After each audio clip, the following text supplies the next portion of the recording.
Hello viewers, আসসালামু আলাইকুম। আশা করি সকলে ভালো আছেন। নাহার লাভলি কুকিং বিডিতে সবাইকে স্বাগতম। আজকে আবারও আপনাদের জন্য আমি নতুন আরেকটি রেসিপি নিয়ে চলে এসেছি। এটি হচ্ছে ব্যাচেলারদের জন্য একটি সহজ রেসিপি। যারা মেসে থাকে তারা অনেকেই কিন্তু সময়ের অভাবে অথবা ঝামেলার জন্য অনেক কিছু রান্না করতে পারে না, তো তাদের জন্য হচ্ছে আমার আজকের এই রেসিপিটি। প্রথমে আমি চুলায় একটি প্যান বসিয়ে তাতে দিয়ে দিচ্ছি সামান্য পরিমাণ তেল।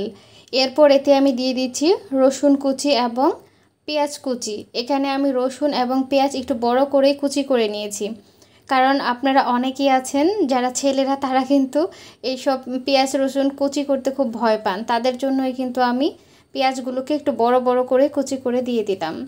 তো পেঁয়াজের মধ্যে যখন একটা হালকা ব্রাউন কালার চলে এসেছে সে পর্যায়ে আমি এতে দিয়ে দিচ্ছি সস, টমেটো সস। এরপর দিয়ে দিলাম সয়া সস। এরপর এতে আমি দিয়ে দিব সামান্য পরিমাণ লবণ। সয়া সস ব্যবহার করলে আপনারা লবণের পরিমাণটা কিন্তু অবশ্যই কমিয়ে দিবেন। এরপর দিয়ে দিলাম 4টি কাঁচামরিচ। কাঁচামরিচ দিলে এ থেকে খুব সুন্দর একটি ফ্লেভার চলে আসবে। এখন 1 মিনিটের মতো এই সবগুলো উপকরণ নেড়ে চেড়ে একসাথে মিশিয়ে নিব।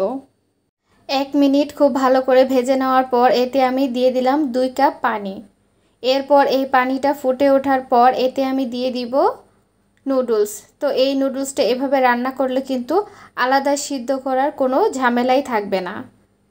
ব্যাচেলর তারপর যে ভাইয়ারা প্রবাসী আছেন যাদের নিজেদের রান্না করে খেতে হয় তাদের জন্য, প্লাস যে আপুদের বিএফ আছে যারা নিজেরা রান্না করে খায় তাদের আপনারা বেশি করে শেয়ার করে দিতে পারেন, তাহলে কিন্তু তারা খুব সহজে রান্নাটা করে ফেলতে পারবে।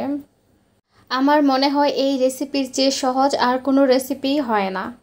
তো এই নুডলসটা যখন 80% সিদ্ধ হয়ে যাবে সে পর্যায়ে আমি এখানে কিন্তু একটি ডিম দিয়ে দিব। তো দিয়ে দিচ্ছি একটি ডিম। অবশ্যই নুডলসটা কিন্তু 80% সিদ্ধ হয়ে যাওয়ার পর আপনারা ডিমটা দিয়ে দিবেন। ডিমটা দিয়ে দেওয়ার পর আর কিন্তু খুব বেশি সময় লাগবে না। ডিম দেওয়ার পর 2 মিনিটের মধ্যেই কিন্তু নুডলসটা রান্না করা হয়ে যাবে। তো এই আমার নুডলসটা কিন্তু রান্না করা হয়ে গেছে।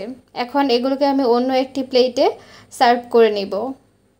তো এই হচ্ছে আমার আজকের রেসিপিটি ভালো লাগলে অবশ্যই কিন্তু আপনারা বাসায় একবার হলেও ট্রাই করবেন।